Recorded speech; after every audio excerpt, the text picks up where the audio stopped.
Jump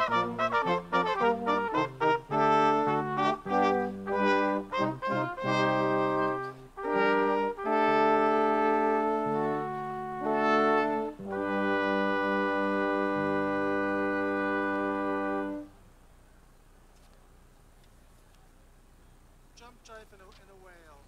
And whale. Okay. And a whale.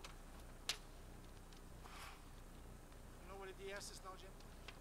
I be looking. Just look where you need to go back to. That's what I know where I'm you're going. missing. DS back to 17. Now wait a second. Okay, yeah, I see it. Got it. So lay all the way to there, lay to there, then go to okay, got it.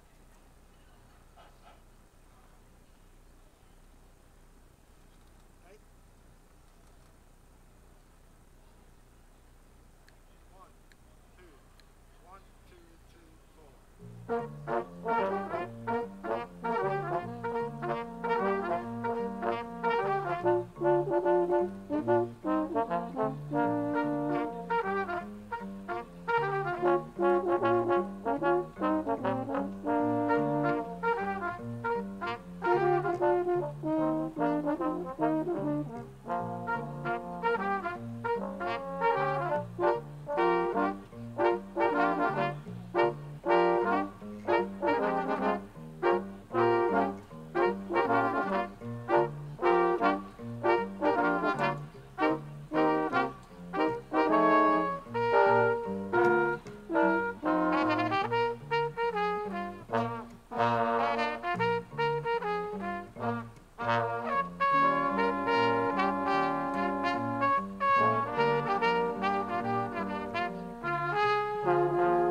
See if they like the next one.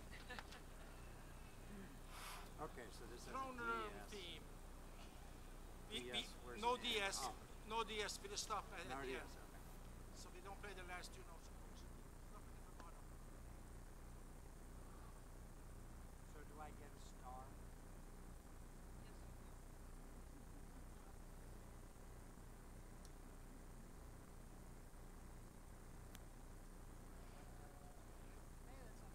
One.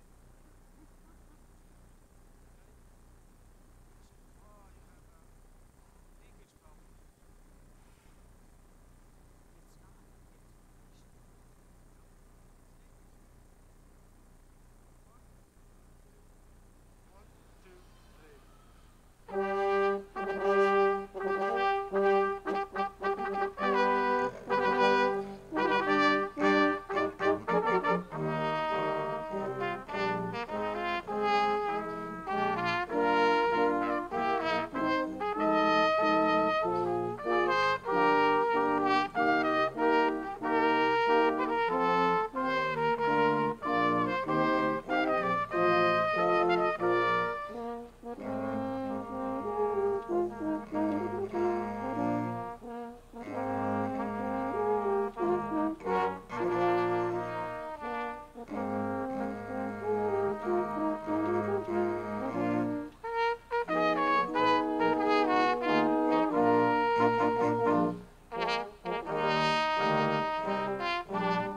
things.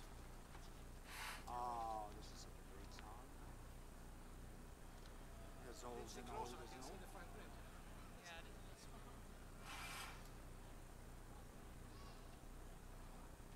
So what are the favorite things? Huh? These are my favorite. Yeah, we're sort of Suckers and Huh? bells and bows and I don't know. I don't remember what the favorite things are. bobtails. I don't know.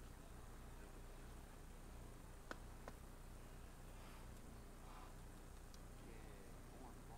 Yeah. Rolls tempo. Okay. 1, 2, 3, 1.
Good evening, everyone.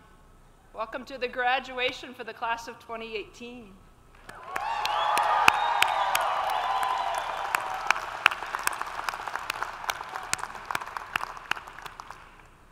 My name is Bonnie Campbell. I'm a clinical associate professor here at WSU, and it's my pleasure and honor to be here this evening to help usher through these ceremonies.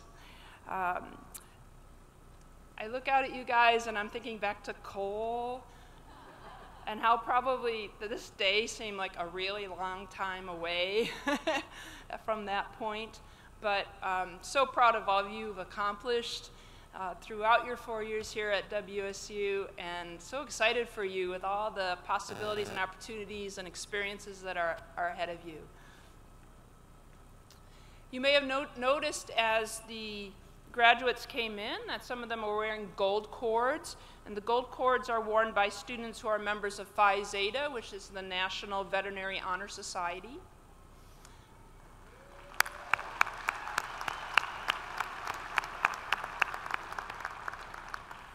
The silver cords are worn by graduates who earn their Veterinary Business Management Association certificate.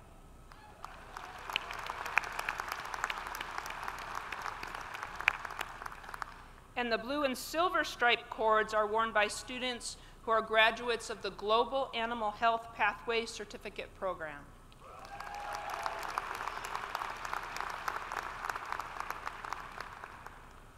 So I'd like to introduce to you the individuals up on the stage here, starting with Dr. Brian Slinker, who's Dean of the College of Veterinary Medicine.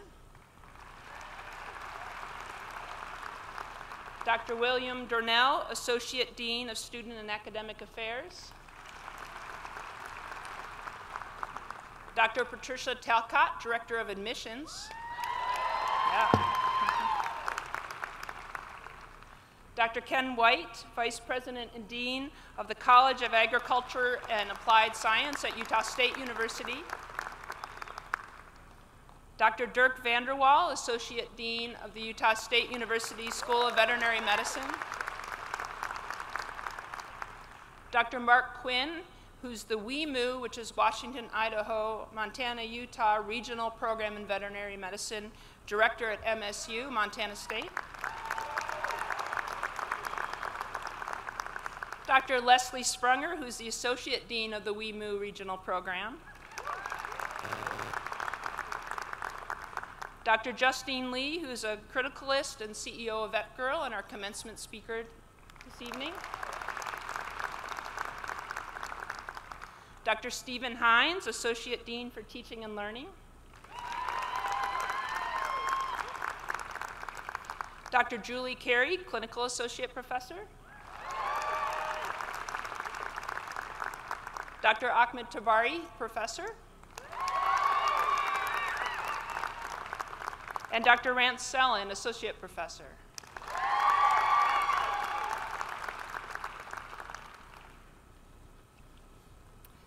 And the participating faculty today, we have George Barrington, Professor.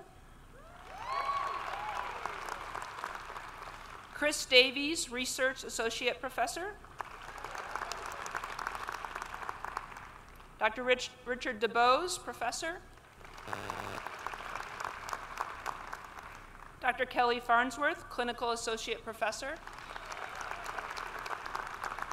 Dr. Raylan Farnsworth, Clinical Associate Professor. Dr. William Forret, Professor. Dr. Bart Gillespie, Adjunct Professor. Dr. Bridie Gillespie, Professional Practice Associate Professor. Dr. Jennifer Gold, Clinical Associate Professor. Dr. Alan Goldhahn, Instructor.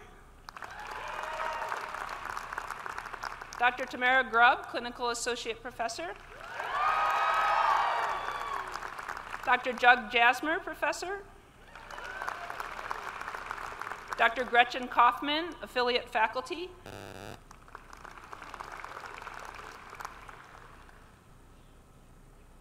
Dr. Steve Lampa, Clinical Associate Professor. Dr. Pamela Lee, Assistant Professor.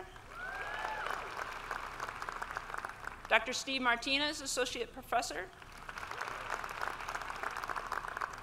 Dr. Rebecca Matix, Teaching Professor. Dr. Robert Maley, Professor. Dr. Ralph Meyer, Associate Professor. Dr. Dale Moore, Clinical Professor. Dr. Roberta O'Connor, Associate Professor. Dr. Tina Owen, Associate Clinical Professor. Dr. Charlotte Quist, Teaching Professor. Dr. Claude Regal, Associate Professor.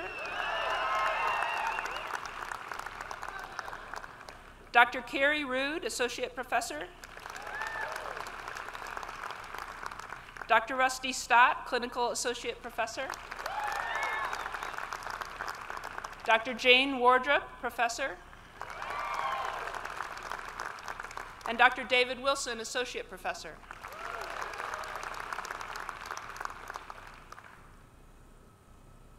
I'd also like to introduce the Palouse Brass, who are playing for us this evening.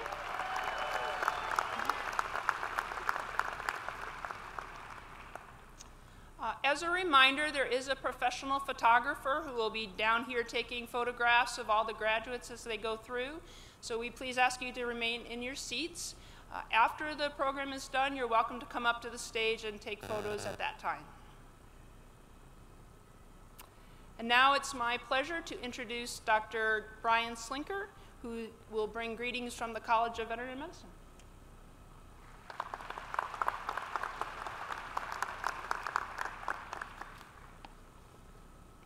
Good evening, everyone. First, I'll explain the tie. For those of you in the audience, you don't know that these students rarely see me in a tie. And there are two guys in this class that rock really good bow ties. And I thought, this isn't a really good one, but it's the only one I got. So in honor of them, I'm wearing the bow tie tonight. So welcome all of you sitting here in front of me in the class of 2018. And welcome to all the family and friends up there in the bright lights and out there watching on the live video stream. This is the 116th graduating class of Washington State University's College of Veterinary Medicine. We're the 5th oldest college in the country. And of note tonight, we're graduating the first class of students from Montana that began their education at Montana State University.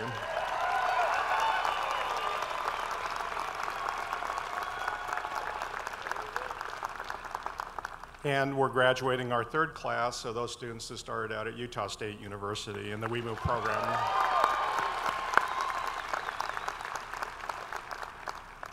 This is a very special day on which your years-long commitment and drive to become a veterinarian reaches a huge milestone. This is your commencement. It's the commencement, an onset of something new. We've all up here had a part in getting you to this great day. The many faculty and staff that are here, but everybody in the building has had a part in getting you here today. The family and friends that are up there celebrating this with you and us. And as you now set out into the world beyond Pullman, you become full-fledged colleagues with us. You get the DVM letters after your name. You are doctors of veterinary medicine as of this evening. That sounds pretty good, doesn't it?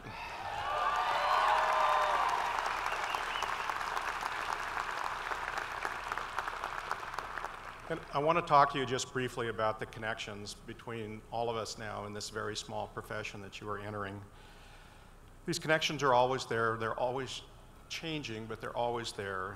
And they connect us into a web of this small profession. And I want to illustrate the connection in a couple of ways. And first, I want to start by telling you about my friend, Dr. Paul Clavino. Paul was a 1944 graduate of Washington State College of Veterinary Medicine. And Paul died in June 2015 at the age of 95, so you never knew Paul. And by the way, this is Paul's hood I'm wearing.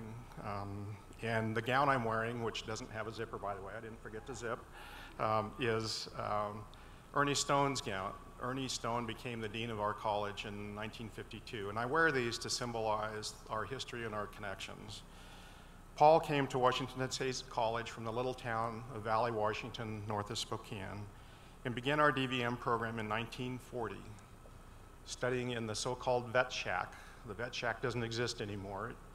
It was a building over in the middle of campus, and it was the single building that housed the entire College of Veterinary Medicine at that time. He got to finish his veterinary training at WS College because he got to move to, in 1942, the new teaching hospital opened in McCoy Hall. And you've all been in McCoy Hall, and it's not so new anymore. But Paul got to finish there and in Wagner Hall, and that was our college at that time. And Paul, 4 years later, 70 years ago, became the 8th member of the faculty of the college at that time. 40 students, 4 years of education, 8 faculty members. Things have changed. You never met Paul, but from Paul to you, who are receiving your degrees 75 years after Paul graduated, we're connected to him, you're connected to him. Because very many of us here today were taught by Paul. I was taught by Paul, Dr. Sprunger was taught by Paul, Dr. Barrington, others, Dr. Parrish. Then we've taught you. So you're connected to Paul, even though you will never meet Paul or know Paul. And the same breadth and networks and connections can be seen by just considering my classmates. You don't know they're my classmates probably, but you know who they are. We scattered to the winds. We were sitting there just like you with this mixture of trepidation and excitement. We scattered to the winds, and we stayed connected, and as you will stay connected. And as you'll stay connected to people that come behind you. We became teachers, researchers, pathologists, specialists, generalists, federal vets, state vets, public health vets, lab animal vets, exotic animal vets, the kinds of things you will become. We even became things that were different. We became artists and screenwriters and lawyers, consultants to the media. You are going to do these great many things, and you're going to stay connected to each other as you do them, and you're going to stay connected to us, and you will connect us to the future. Even though you're probably not aware of it, you know some of these classmates of mine. Dr. Kyle Frandl may have been your facilitator. Some of you may have received the Frandl Family Scholarship. You may have used Pasquini's dissection guide back in freshman anatomy. Chris Pasquini self-published that under Suds Publishing. Suds was his dog when we were in school. Dave Hammond taught you nutrition. Dean Kiesel may have had a preceptor at Deer Valley with Deer Park with Dean Kiesel. And I know some of you have already fallen under the sway of Dr. Marty Becker.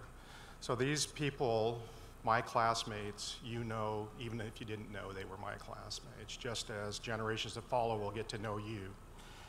And so this state of affairs lasts as far as I can tell forever, where we connect and reconnect. So I ask of you, thinking about this, wherever you go and whatever you do, remember always your connections to each other, to those in the profession who've come before you that you may never know, and those who will follow. And then also remember your connections to us, your alma maters in the WEMU program, Utah State University, Montana State University, and Washington State University. You're already connected. To those that you will be connected, you'll have so much to offer. So offer up that connection because of the good people you are and because of the great veterinarians you're going to become and the many things you will accomplish as you go forward. So I wish you good luck and welcome to the profession.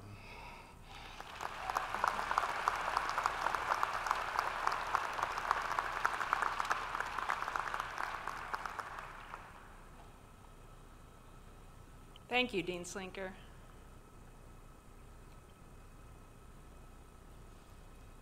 Well, it's my pleasure now to introduce our commencement speaker, Dr. Justine Lee. Dr. Lee is the CEO and founder of VetGirl, which is a subscription-based podcast service offering continuing education for veterinarians. Dr. Lee obtained her DVM degree from Cornell University. She did an internship at Angel Memorial and then went on to an emergency fellowship and residency at the University of Pennsylvania. She's a board-certified veterinary specialist in both emergency and critical care and toxicology. Currently, Dr. Lee works as a criticalist and consultant in Minnesota. She's a diplomat of the American College of Veterinary Emergency and Critical Care and the American Board of Toxicology, and is a published author and blogger. And we're really happy to have her here this evening. Dr. Lee.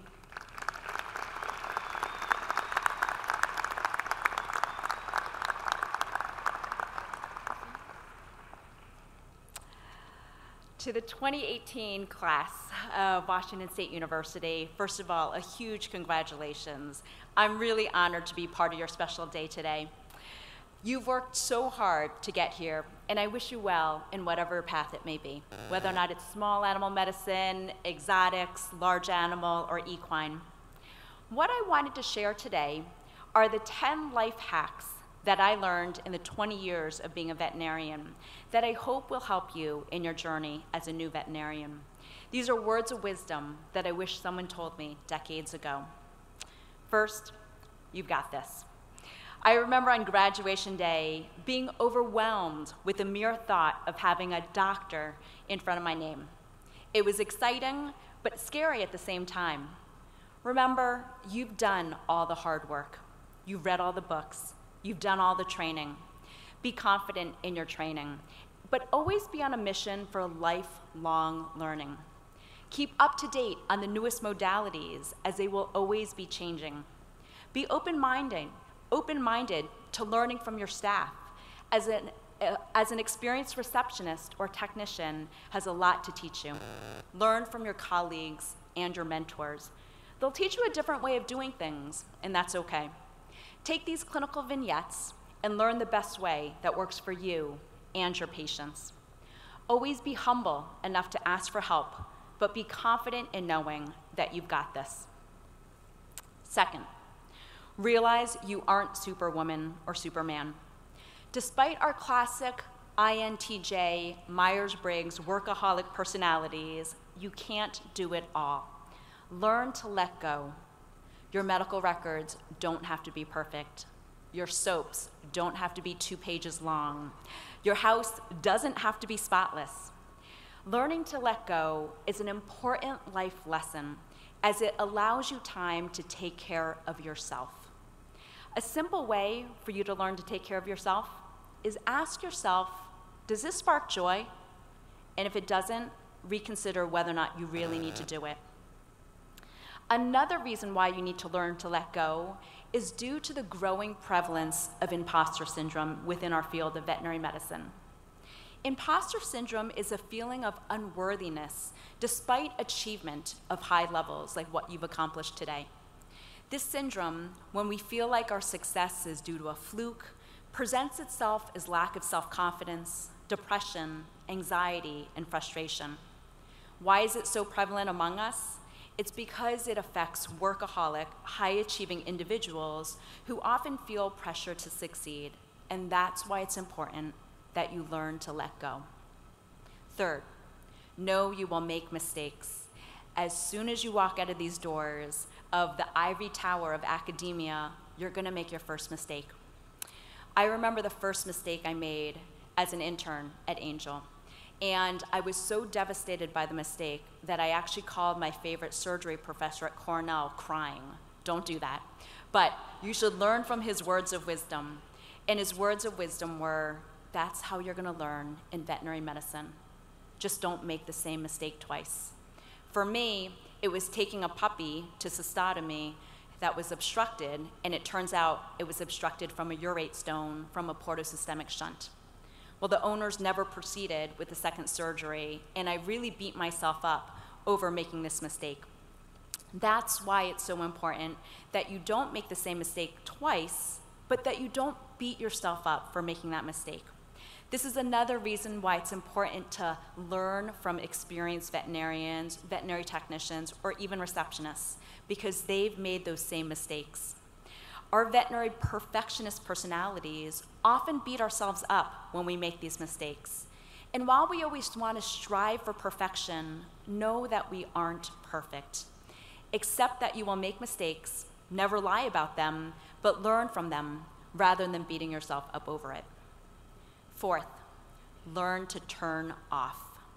Your generation was born into technology. My first year of vet school was the first year we ever had email. And so it's totally different nowadays. This is a good thing. You guys will help build your small businesses or your practices with social media and technology. You're going to use technology as a new way of being able to communicate and connect with your pet owners. However, the constant stimulation to technology can be detrimental. Studies have shown that confidence levels and mental health are directly tied to social media. Be able to guard yourself appropriately. Don't check email after 9 p.m. Don't check email from bed. Don't bring a phone to the dinner table. Don't engage in social media drama. Learn to turn off your phone so you're not constantly stimulated with blood work or clinic results or clinic updates. This is a really important lesson in self-care. Fifth, don't undervalue yourself. Sheryl Sandberg, the COO of Facebook and the author of Lean In, discusses how women undervalue ourselves. Know that you have worked hard, studied hard, and achieved so much within the past 4 years. You have value and expertise that you can bring to your new job. You're going to bring enthusiasm. You're going to bring technology expertise and social media expertise and so much more. More importantly, find your identity in who you are, not in what you do. That leads me to step number 6, make money. Yes, you heard me correctly. It's okay to make money. It took you 8 years and $250,000 in student debt to learn what the word isocinuria is or know what the differentials are for hemoabdomen. Don't undervalue your knowledge and service. Charge for it appropriately, but don't chase the dollars. Practice great medicine, work efficiently, and the money will come. Consider small business ownership. As a C student at Cornell, none of my classmates would have picked me as an owner of a small business. But it's a fantastic way for you to build pride in something that you are specializing in, veterinary medicine. And it gives you the equity that you need to have the quality of life that you want. That said, give back. Tithe away 10% of your salary, or give it back in services or volunteerism. Give generously, because we truly are blessed. Pay it forward. That said, live like a broke veterinary student for as long as you can. One of the biggest stressors as a new graduate is the overwhelming debt-to-income ratio. While your income just grew by 60 to 70-fold from what you're graduating with today, I'm going to encourage you to live as frugally as you can. Live with roommates as long as you can. Skip cable for as long as you can. And don't buy a new car for 5 to 10 years. Only splurge on Starbucks once a week. Max out your 401k. Aim to save 40% of your salary. The sooner you pay off your debt load, I promise you, the lower your stress factor, the better your work-life balance. Learn about investing and small business ownership. Don't be afraid of it. That said, remember what recent studies have shown. The happiness factor does not exceed 75 to 80,000. What does that mean? You're not any happier if you make more than 80,000. If you made 200,000, you're not going to be that much happier. So remember that as you keep in mind your debt-to-income ratio. 7, learn that there's never going to be a good time. There's no good time to buy a veterinary clinic. There's no good time to have a kid. There's no good time to go on that 1-month vacation. While our control freak personalities as veterinarians think we can control our lives, in actuality, we can't. Don't hold yourself back trying to schedule your life. Often we hold back and it prevents us from embracing leadership roles, practice ownership, or family planning. Eighth, be on the guard for burnout and compassion fatigue.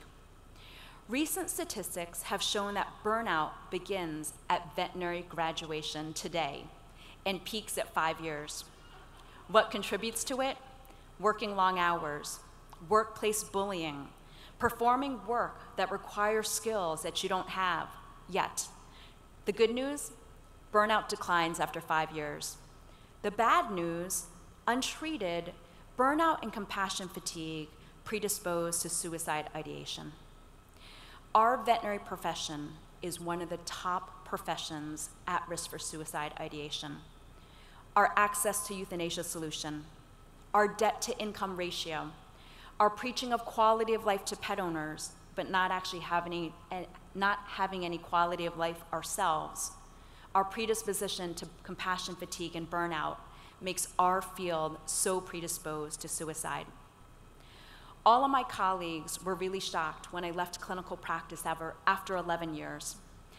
I left clinical practice to go into industry, and this was shocking because I was a true clinician at heart, but I left because I was burnt out. Our field, again, is so burnt out, is so predisposed to this.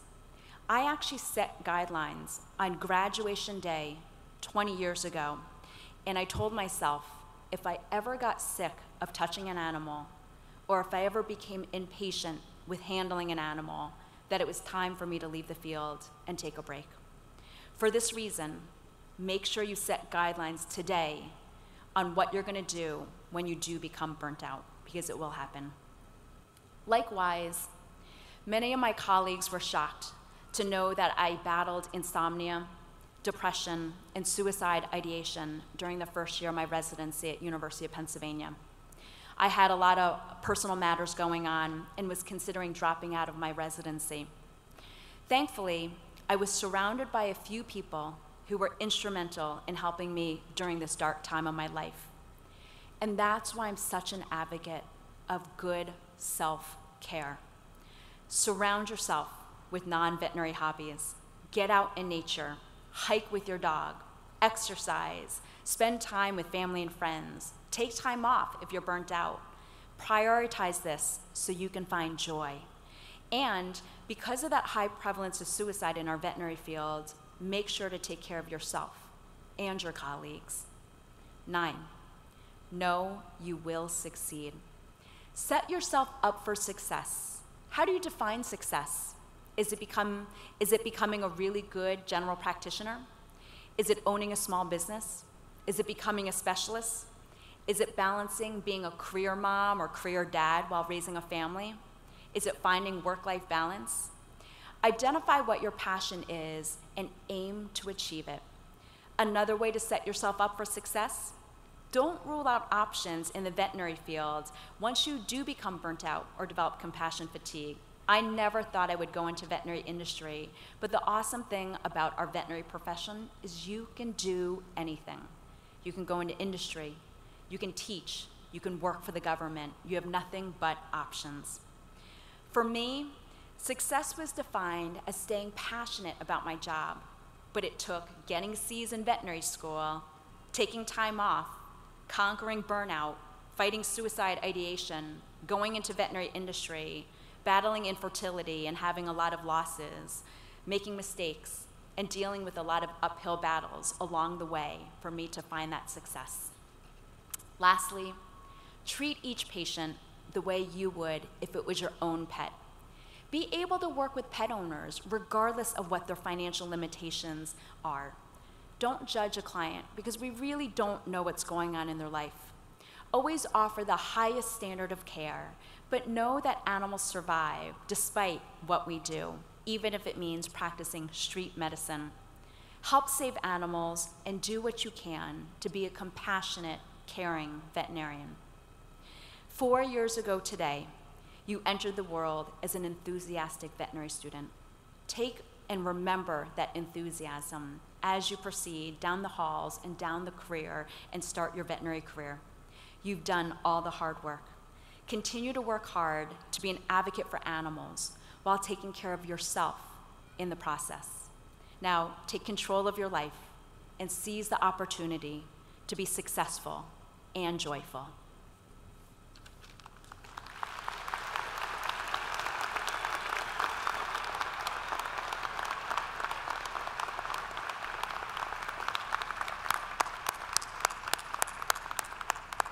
Thank you, Dr. Lee.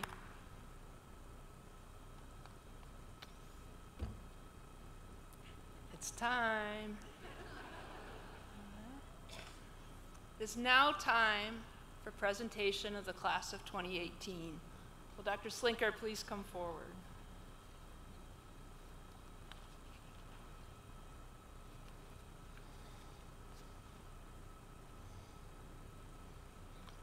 Ready for this?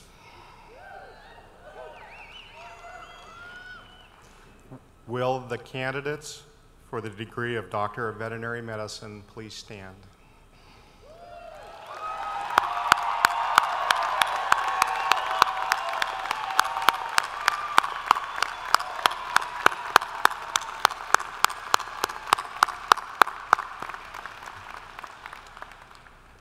It is with great pleasure that I present these candidates for advancement to the degree of Doctor of Veterinary Medicine.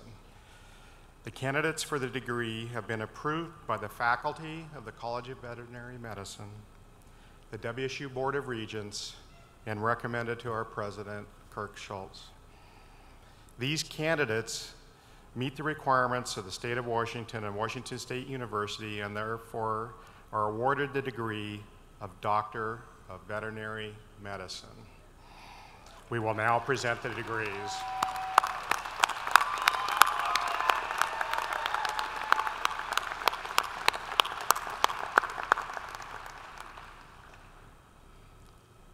So the rest of you can be seated, I guess. You got your ruler?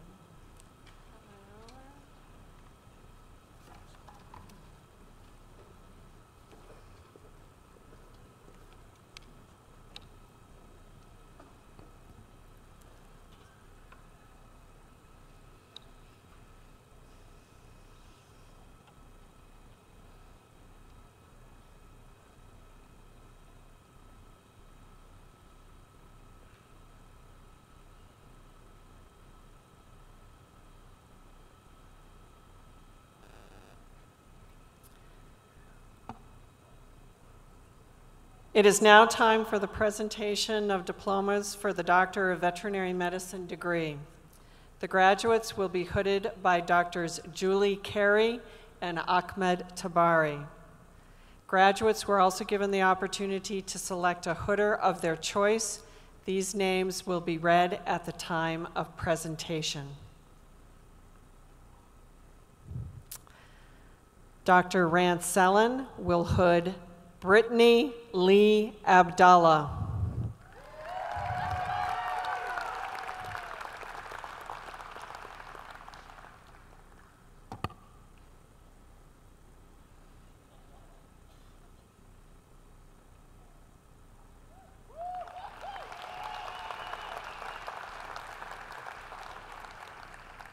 Dr. Raylyn Farnsworth will hood Satara Allahan.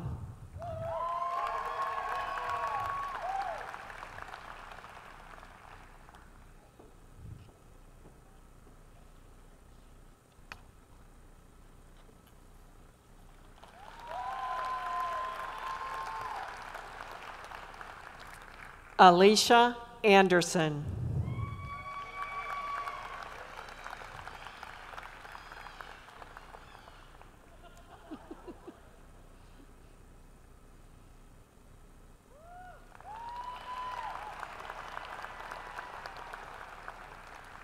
Joni Anderson.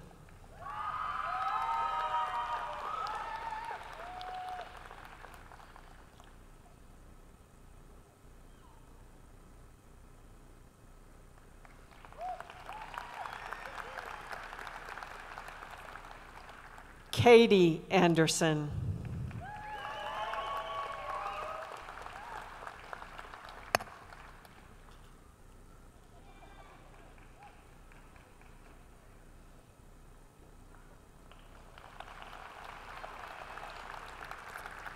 Dr. Ralph Meyer will hood Stacy Michelle Anderson.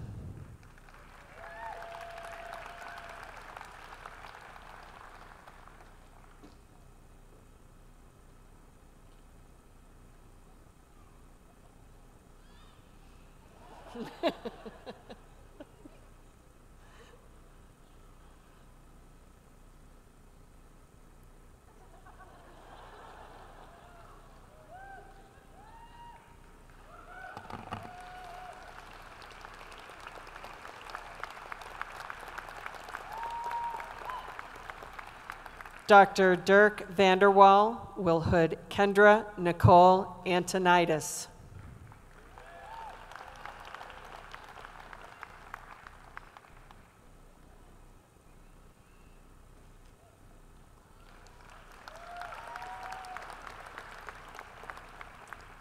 Allison Renee Atwell.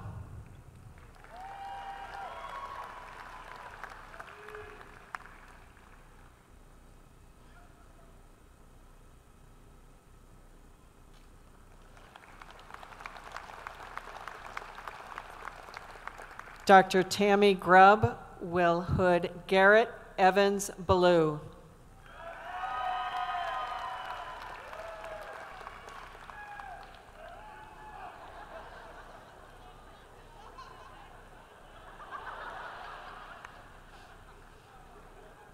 He's not the tallest one yet.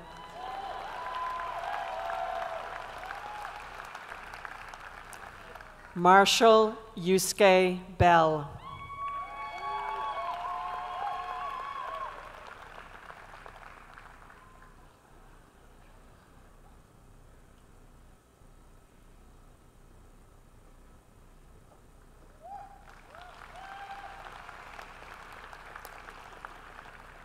Annika Benedetto.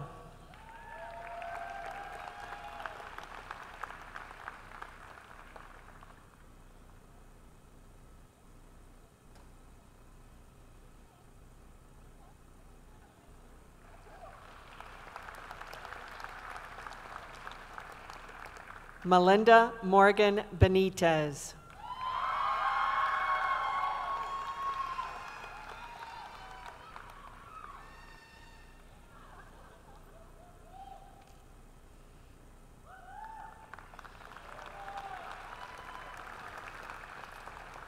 Ryan Bertucci.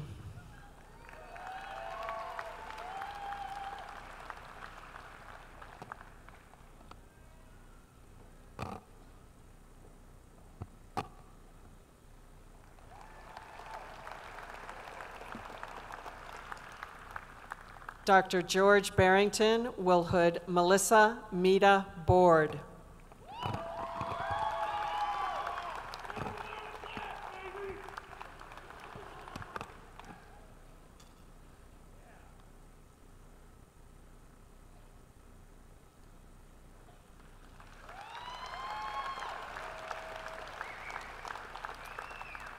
Dr. Dirk Vanderwall will hood Megan Claire Bohannon.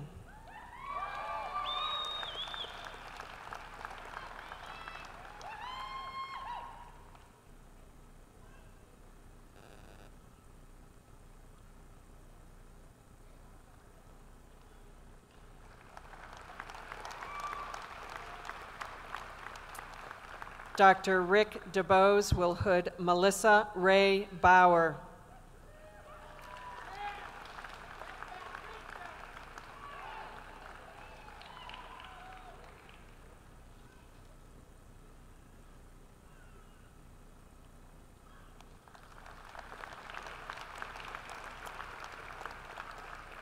Dr. Rusty Stott will hood Robert Abbott Bradford.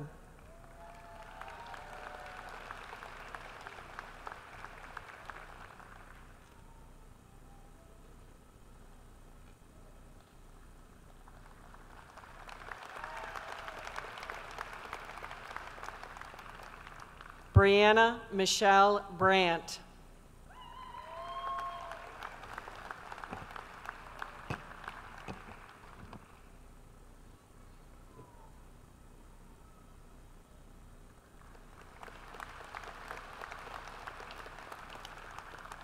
Cassidy Jean Briggs.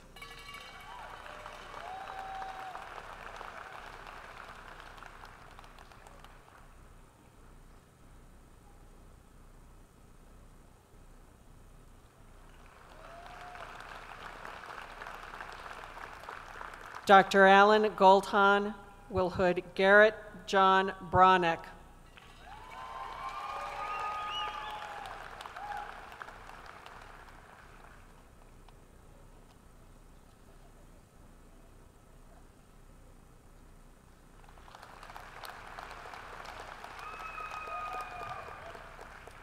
Dr. Tammy Grubb will hood Kelsey Renee Brown.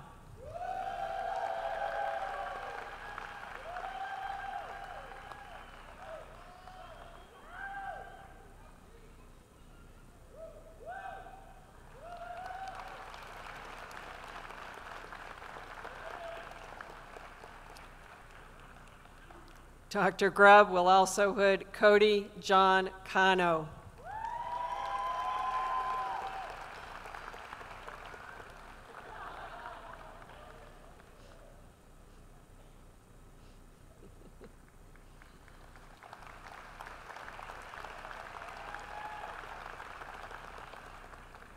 Nuria Louise Clodius.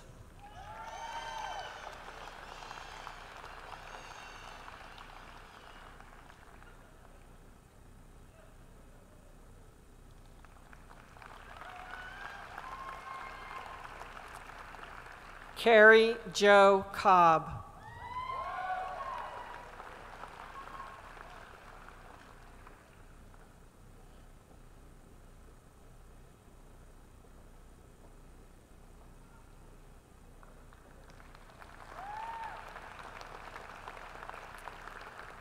Chelsea Lee Costello.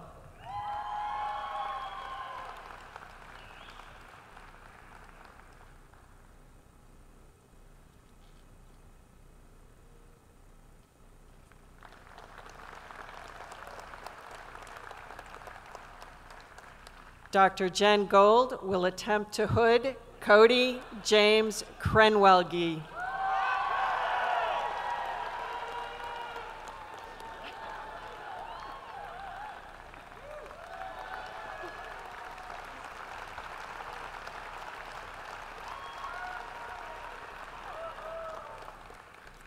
Dr. Dirk Vanderwall will hood Catherine Lee Crouch.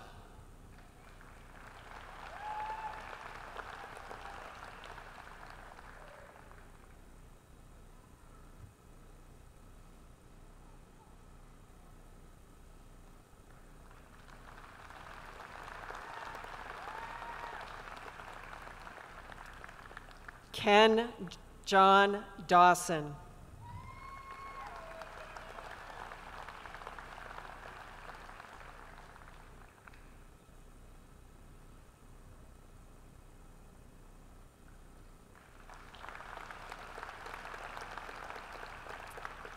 Dr. Bonnie Campbell will hood Stephanie Ann DeLashmutt.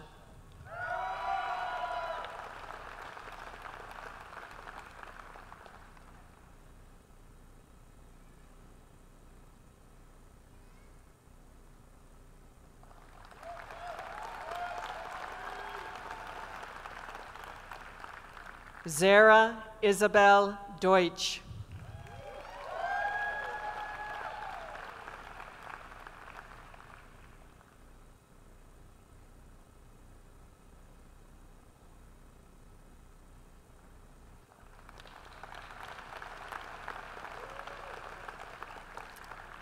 Hannah Lucille Elliott.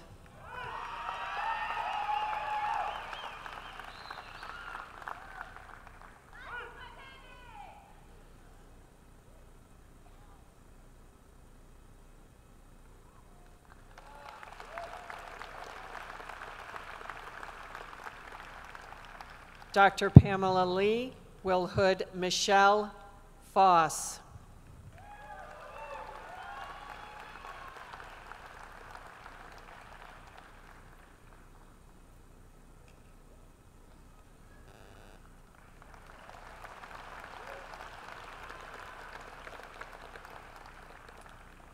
Dr. Ransellen will hood Morgan Nicole Feist.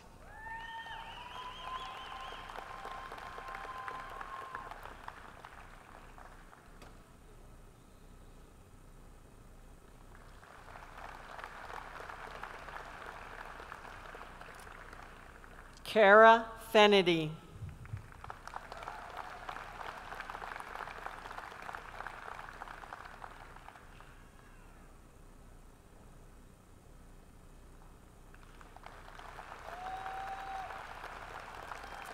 Dr. Dale Moore will hood Helen Kate Florine.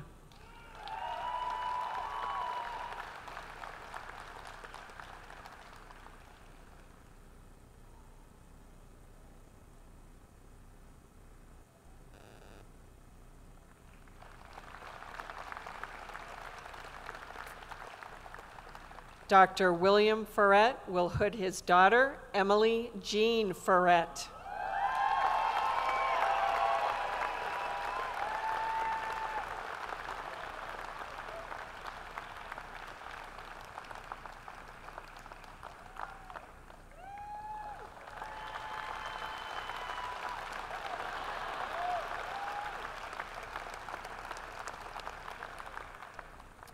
Dr. Tina Owen will hood Christina Aida Garza.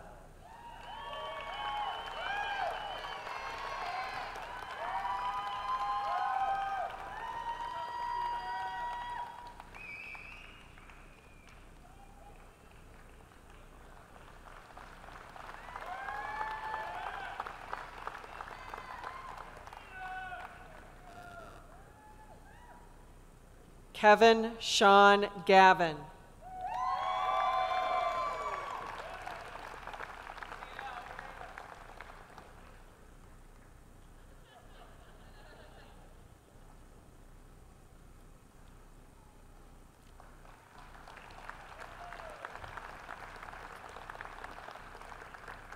Dr. Doug Jasmer will hood Chelsea Marie Gilpin.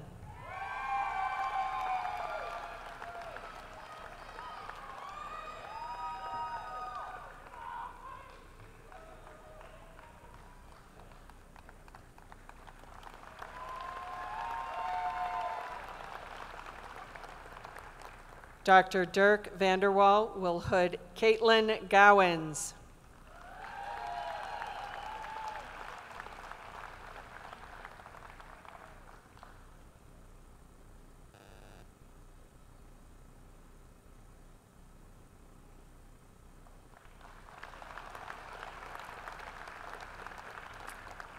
Claire Sophie Guinea.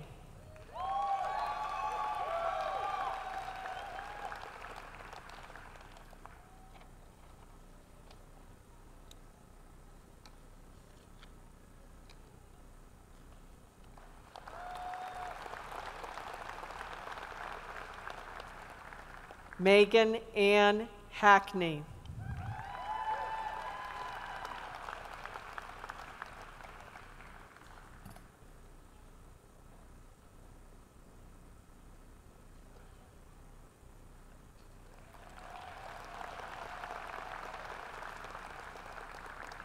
Dr. Claude Regal will hood Nicholas Peter Hall.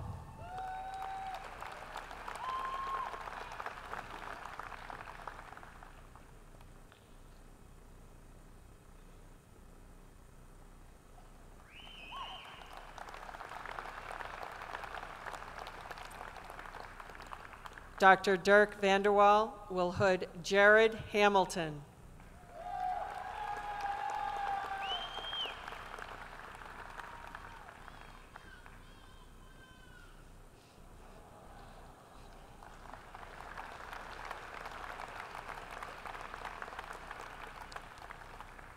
Dr. Vanderwall again will hood Emily Catherine Hamden Smith.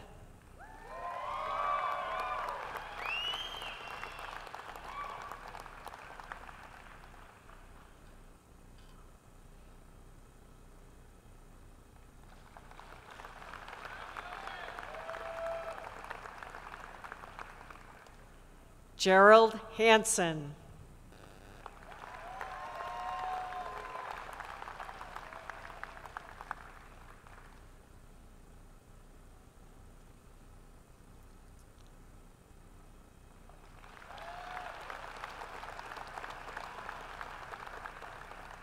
Dr. Becky Maddox will hood Jared Wade Jackson Hardaway.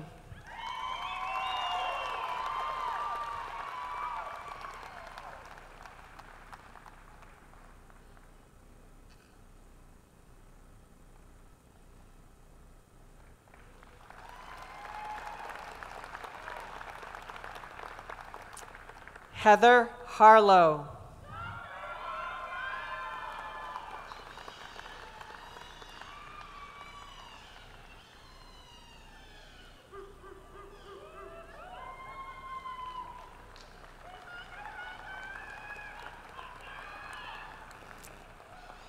Dr. Dirk Vanderwall will hood Alexandra Patricia Harvey.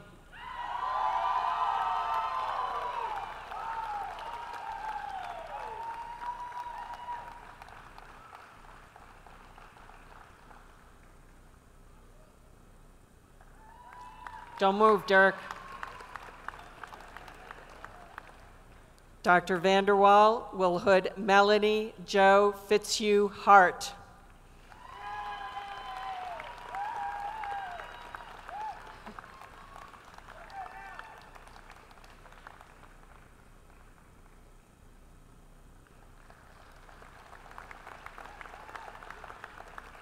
Dr. Carrie Rude will hood Ryan Michelle Healy.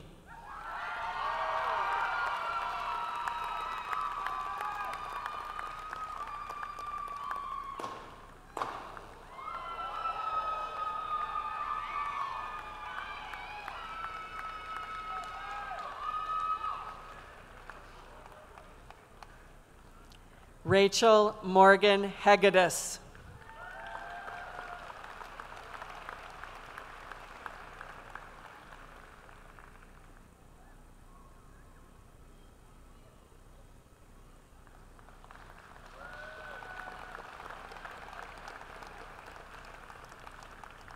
Zena Hemmen.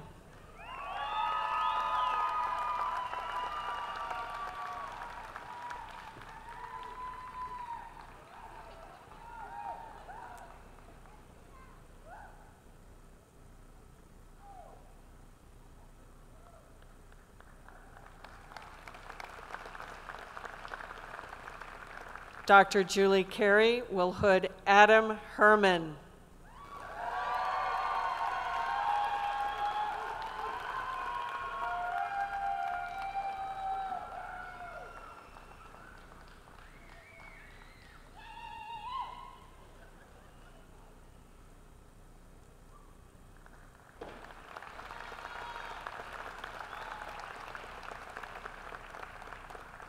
Dr. Tammy Grubb will hood Karina Ann Hines.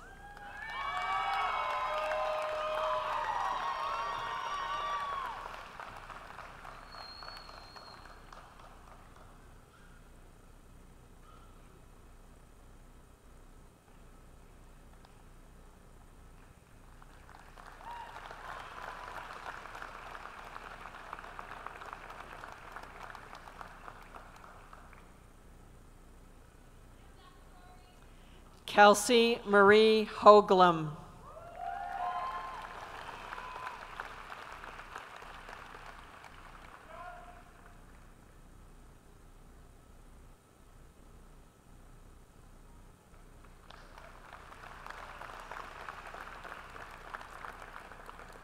Dr. Becky Maddox will hood Ann Elise Hutton.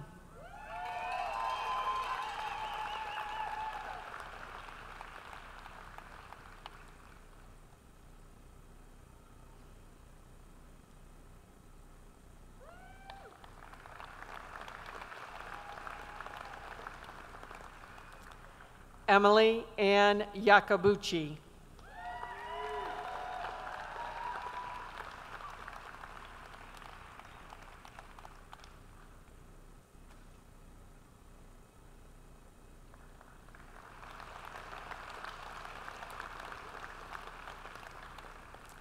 Emily Lorraine Johnson.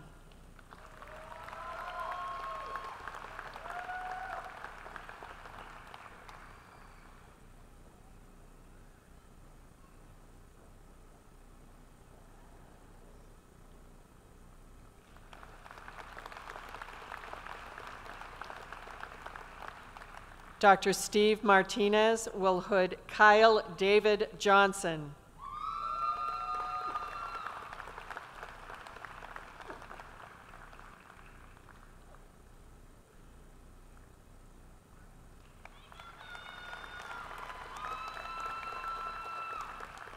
Devin Karchner.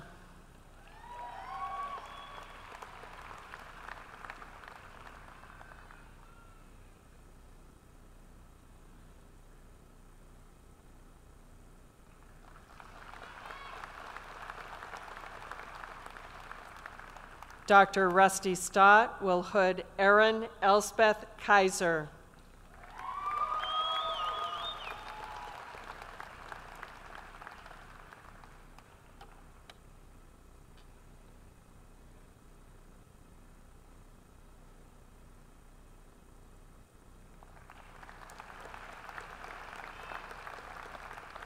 Dr. Stephen Hines will hood Samuel Kirby.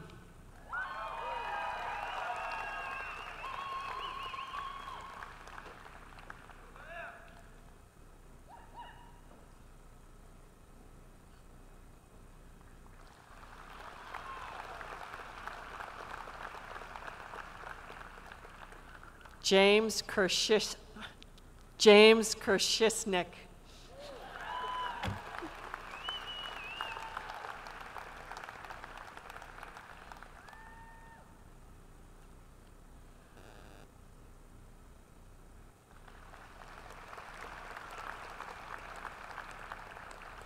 Dr. Rick DeBose will hood Lance Kidder.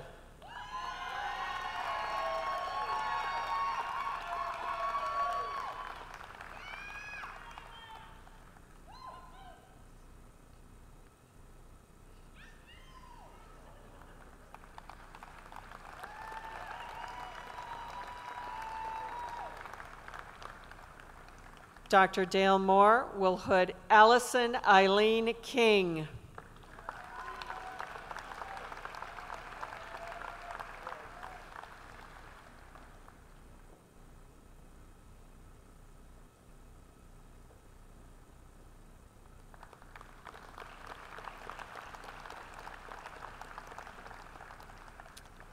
Jennifer Knutson.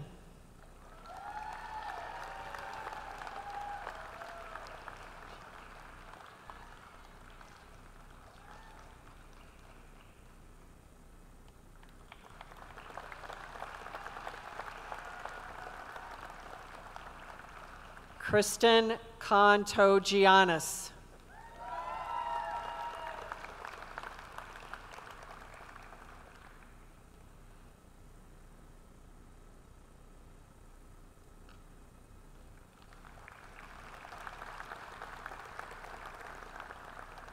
Dr. Jennifer Gold will hood Elena Louise Kremer.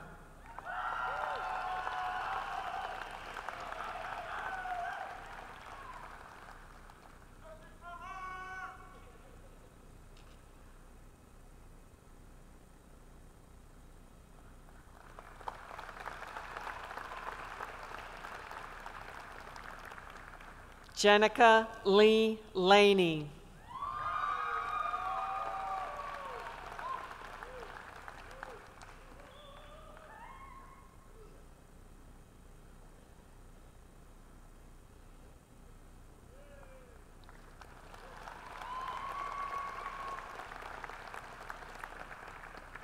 Dr. Kelly Farnsworth will hood Casey Dana Larson.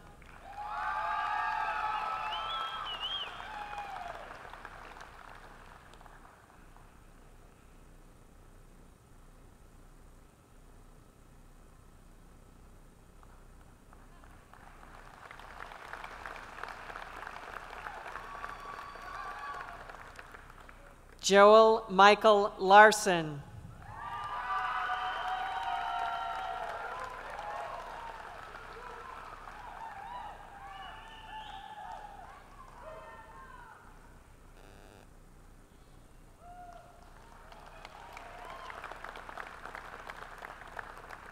Dr. Julie Carey will hood Nicholas Joseph Larson.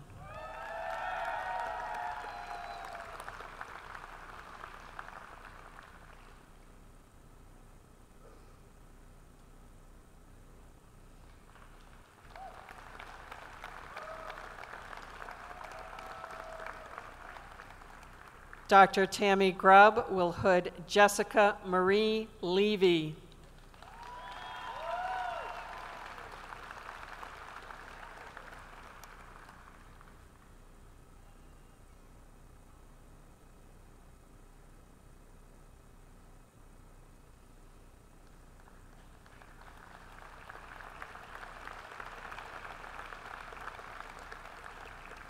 Dr. Jen Gold will hood Chelsea Renee Linehan.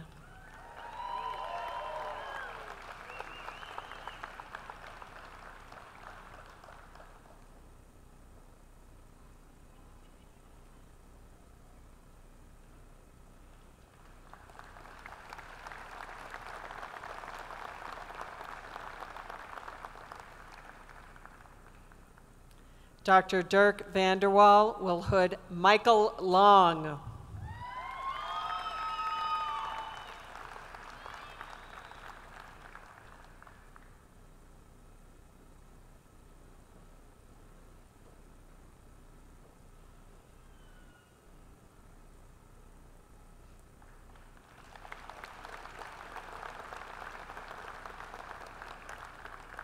Derek Paul Lowe.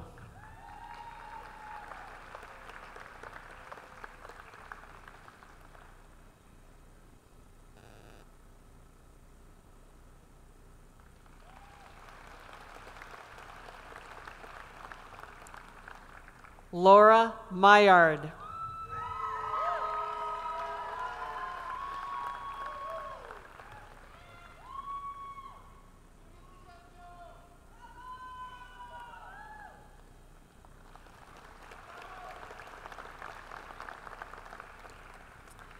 Dr. Ransellen will hood Victoria Lee Martin.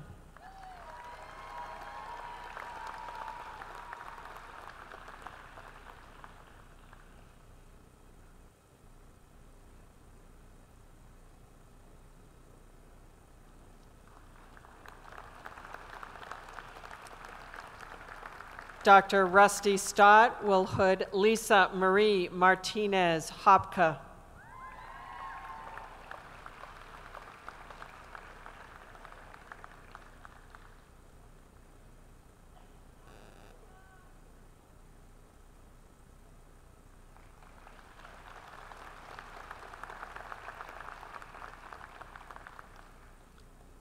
Dr. Dirk Vanderwall will hood Richard Lee Matheson.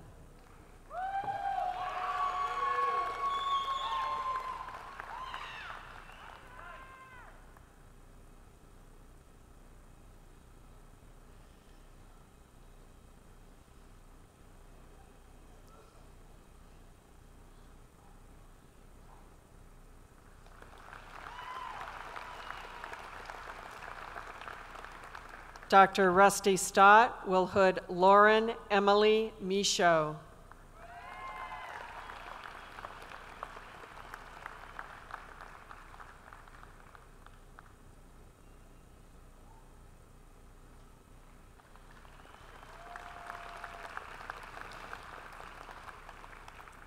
Colin McGinnis Miller.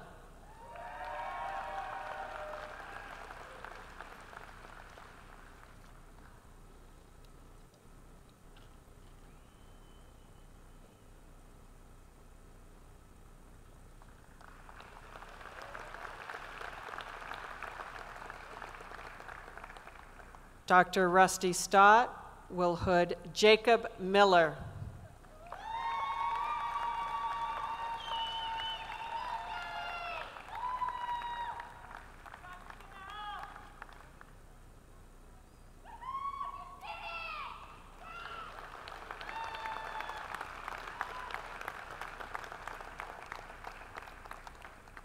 Jordan Scott Nesbitt.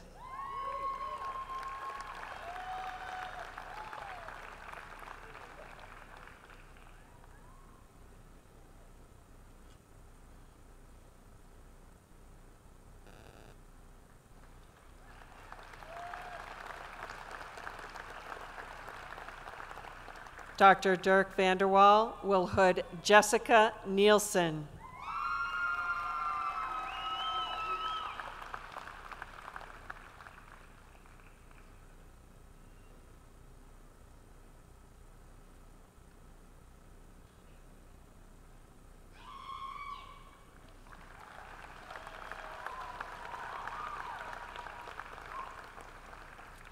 Jonathan David Ogden.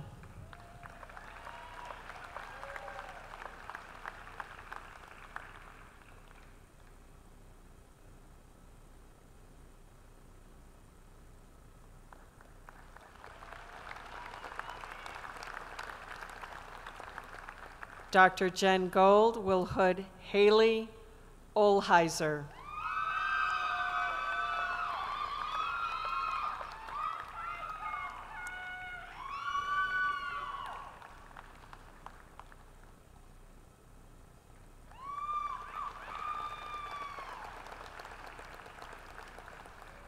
Sarah Catherine Packybush.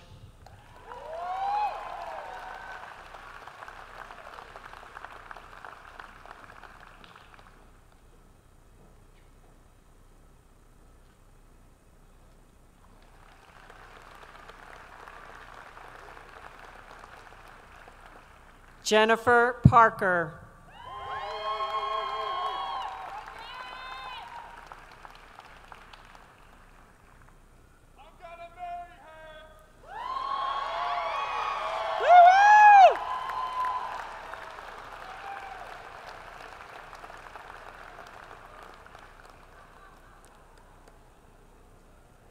Audrey Marie Morgan Parks.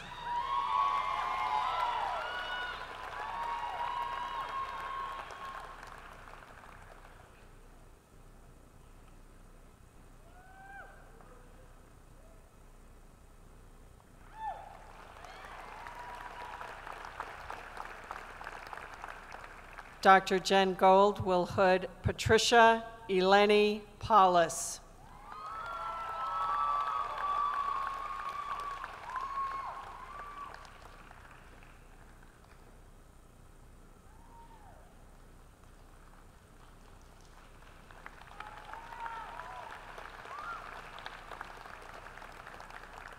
Amanda Morgan Payne.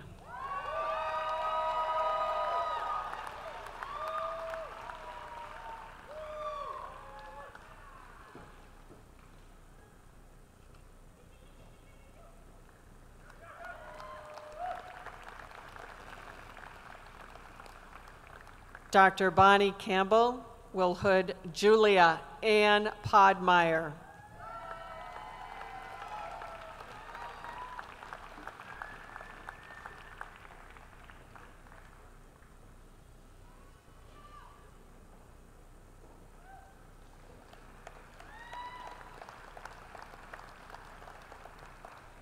Melissa Jane Primitivo.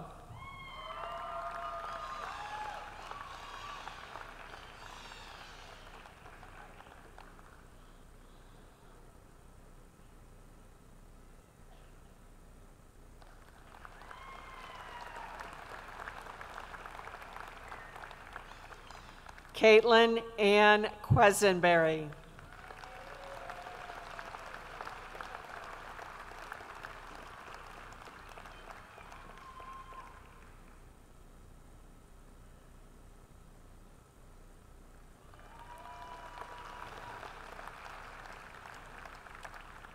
Kirk Christian Ramsey.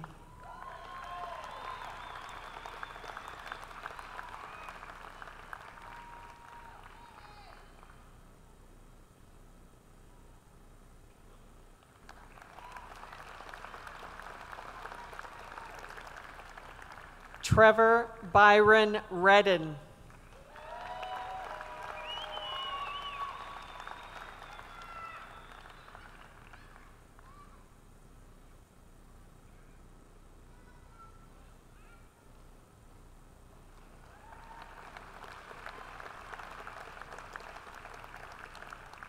Dr. Tina Owen will hood Rachel Elizabeth Rivenberg.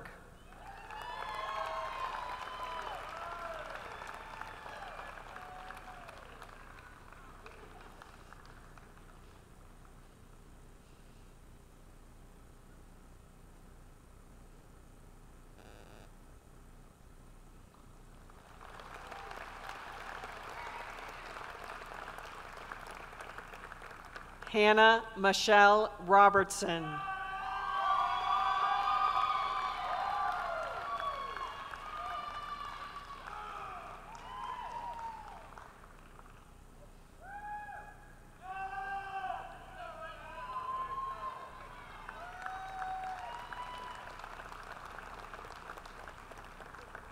Hannah Jean Rodriguez.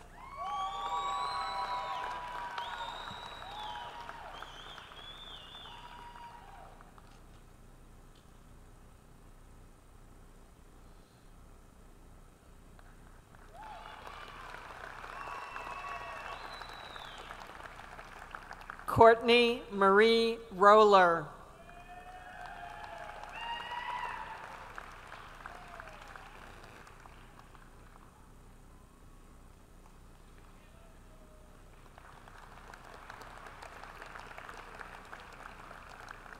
Dr. Gold is going to try this one more time. Michael Gordon Sandstrom.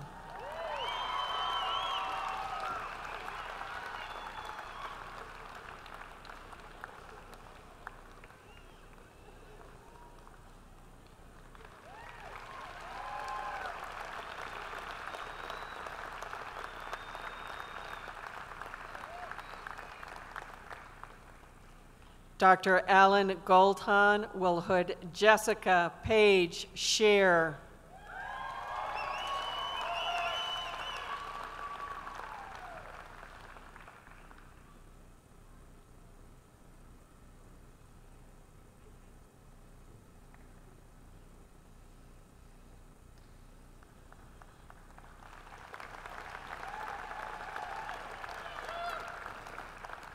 Dr. Becky Maddox will hood Lane David Schmidt.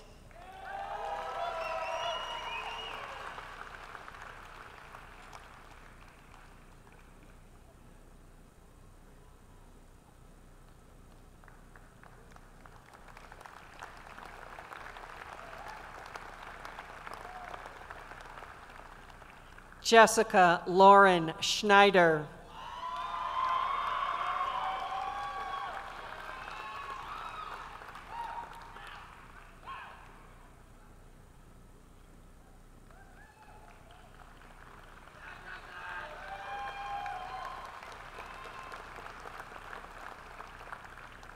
Michael Cho Snyder.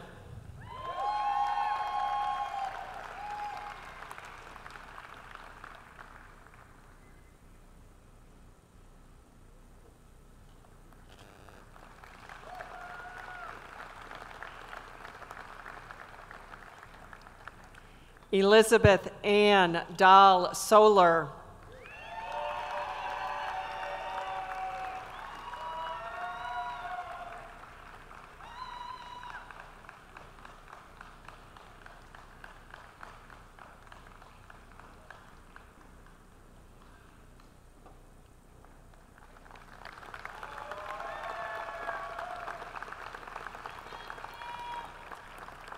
Eric Morgan Stoll.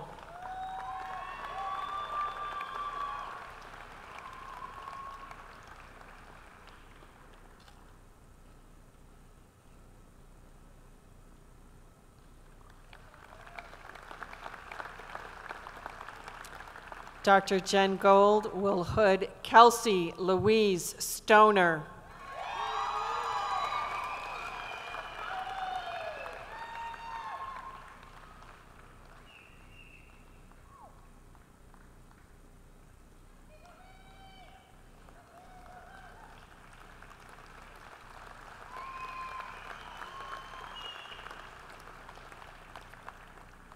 Cherish Victoria Summers.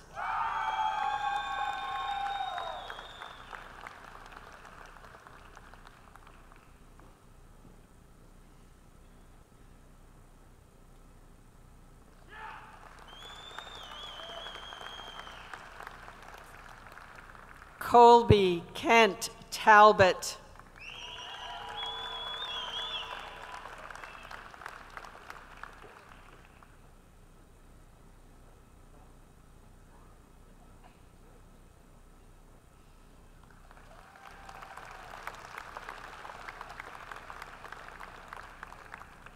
Zhao Ching Tang.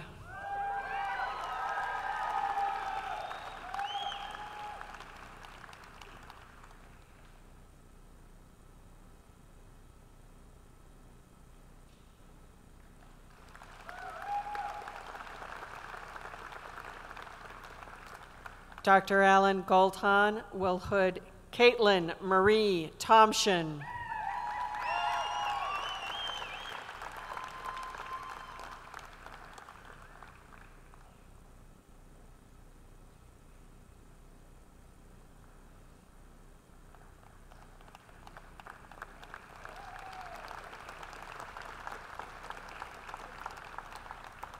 Dr. Julie Carey will hood Hana Torabara.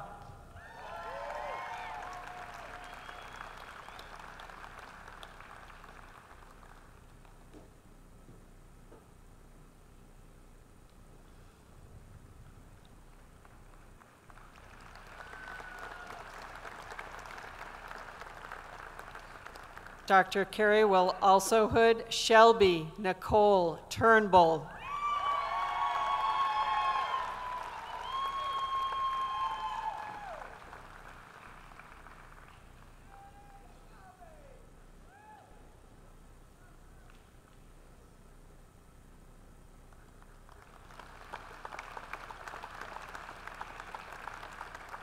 Autumn Amy Turner.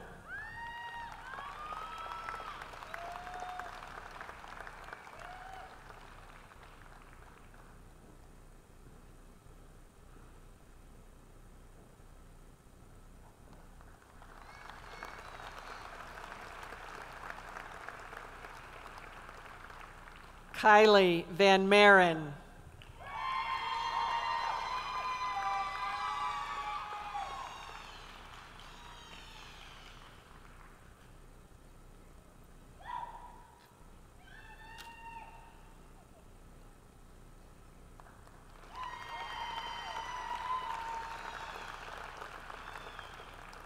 Lainey Vaught.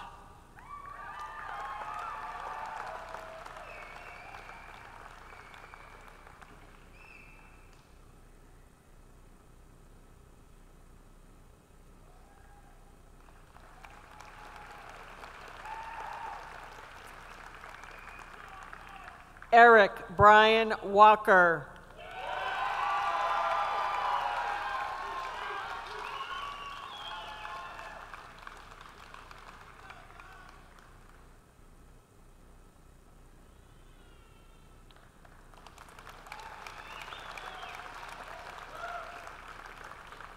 Dr. George Barrington will hood Melissa Michaela Webb.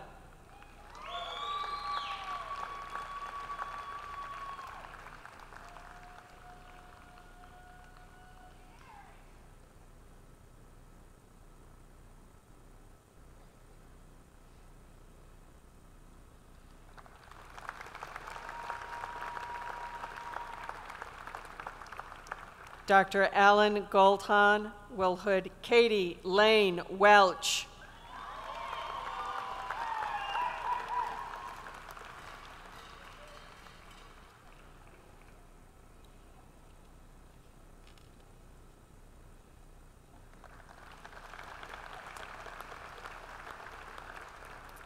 Dr. Jen Gold will hood Tara Nicole Whalen.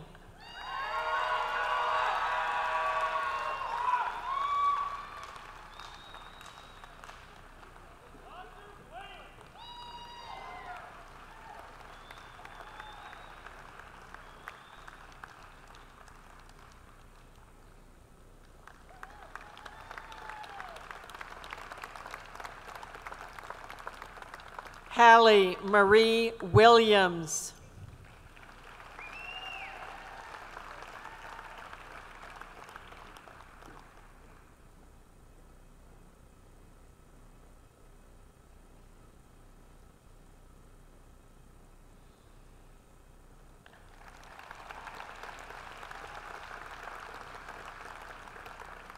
Jennifer Ann Rowe.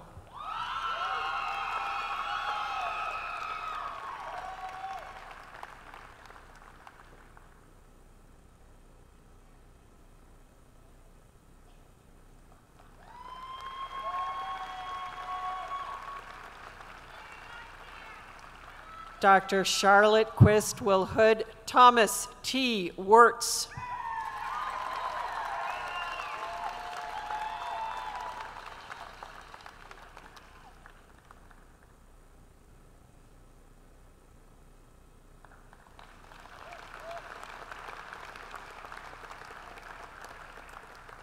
Dr. Dirk Vanderwall will hood Marie Yamane.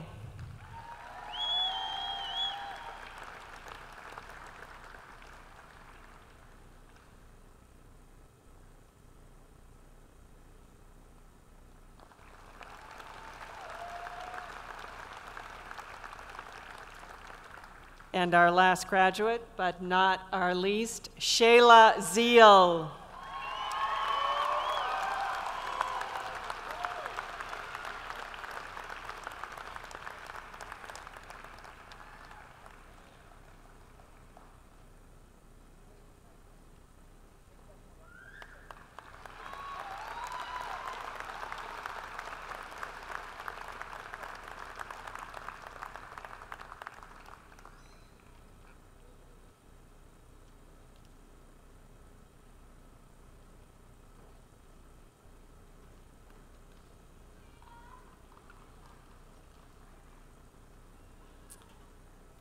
Will the new doctors of veterinary medicine please rise and place your tassel to the left, signifying your new status as graduate doctors?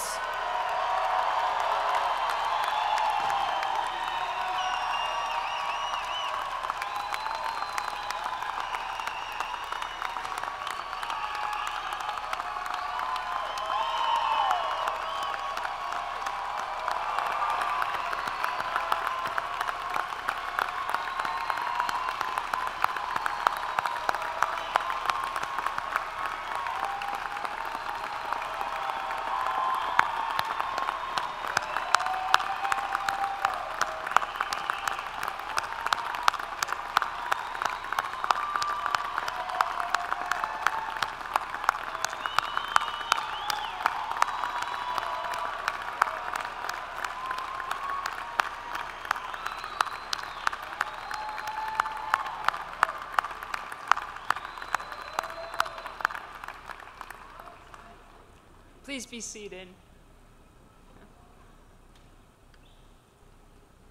This is a class of many talents, and we're going to have a demonstration of this by a group of graduates.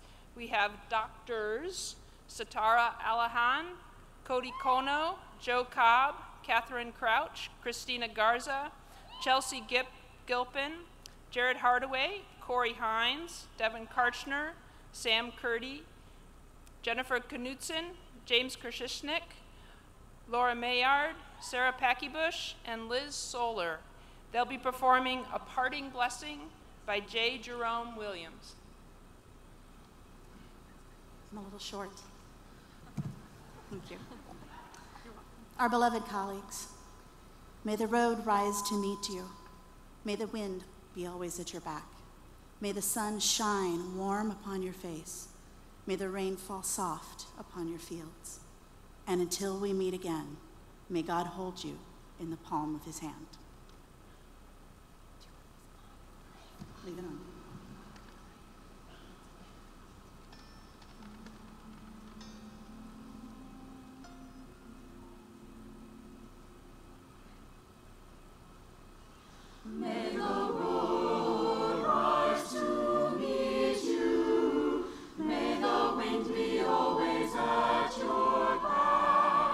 May the sun shine.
Thank you. That was beautiful.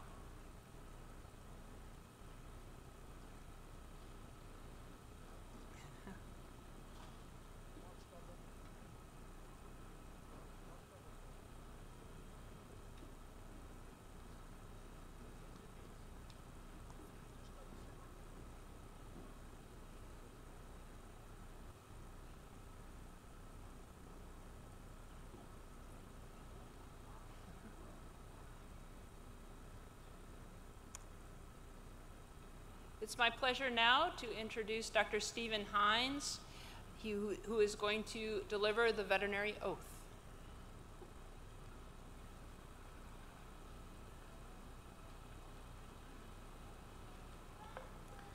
Class of 2018, thank you for the inspiration. Will the class please stand with me now to read along with me as we do the veterinary oath, and will all veterinarians that are in the room also please stand, and we'll read the oath together. You read along with me. Being admitted to the profession of veterinary medicine, I solemnly swear to use my scientific knowledge and skills for the benefit of society through the protection of animal health and welfare, the prevention and relief of animal suffering, the conservation of animal resources, the promotion of public health, and the advancement of medical knowledge. I will practice my profession conscientiously, with dignity, and in keeping with the principles of veterinary medical ethics. I accept as a lifelong obligation the continual improvement of my professional knowledge and competence. Congratulations.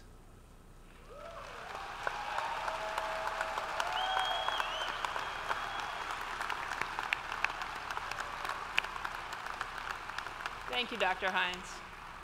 You may be seated.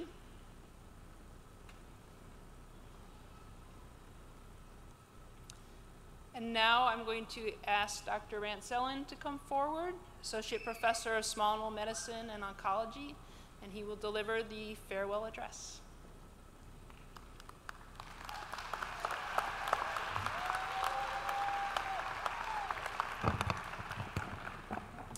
Well, on behalf of all the faculty of the College of Veterinary Medicine at Washington State University, we extend our hearty congratulations and say, well done, we're proud of each and every one of you. When I agreed to do this, I had no idea that I would have to follow something like that. And that's a temptation to just simply turn and say, thank you, good night, and walk away. I'm not quite going to do that.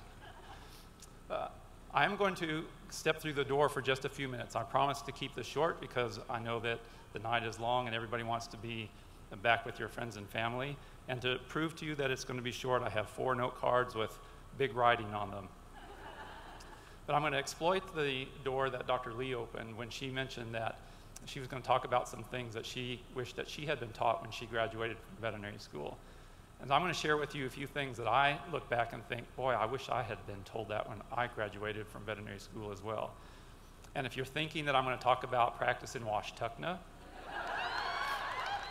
or that I'm going to use the words clinical context in the course of this farewell, then you're wrong. That's the last time you will hear me say those words before you leave Pullman.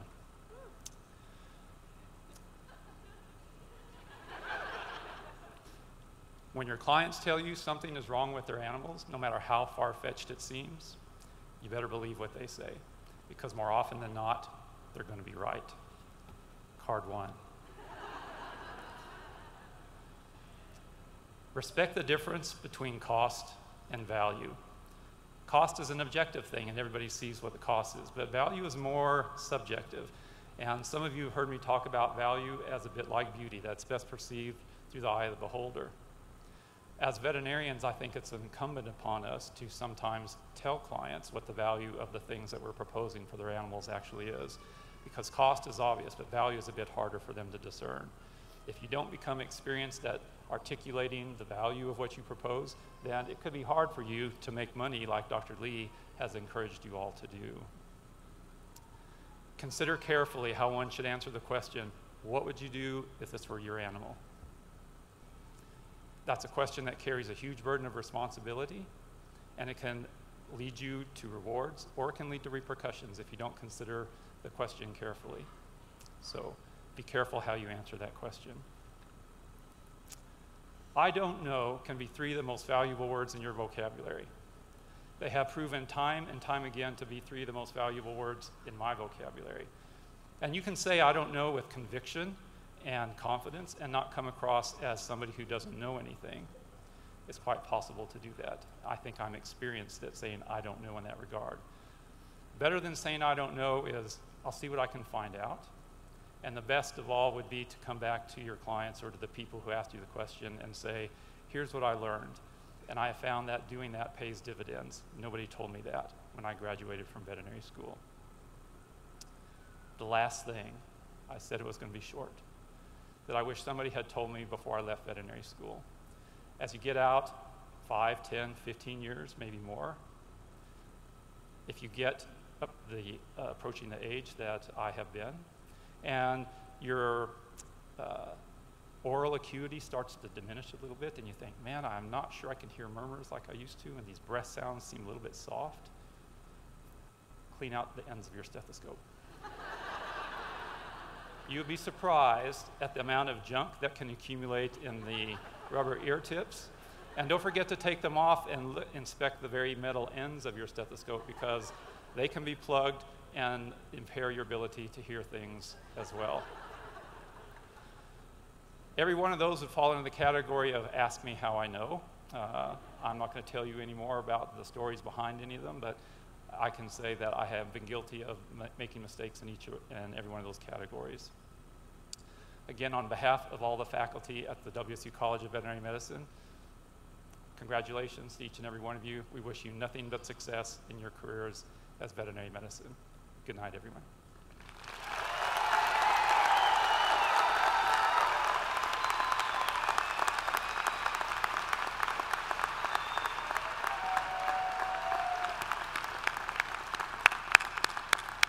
Thank you, Dr. Sellen. I have to go home and clean out my stethoscope.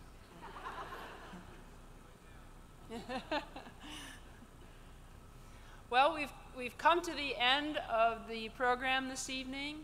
We'd like to invite all the graduates, family, and friends to meet in the concourse to enjoy some refreshments and celebrate your graduation. We're so proud of you, and class of 2018, you have done it all and you've done it well.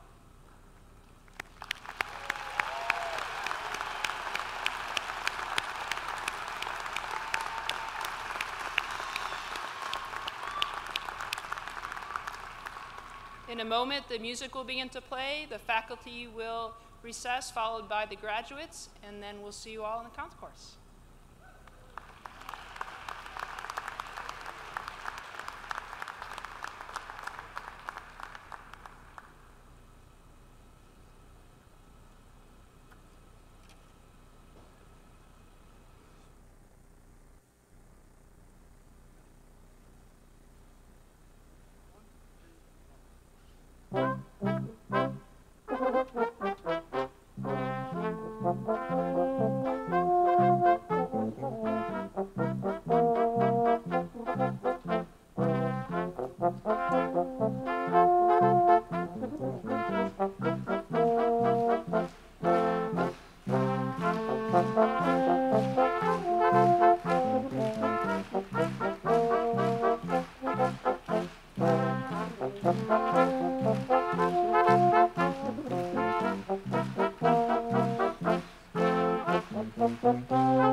Thank you.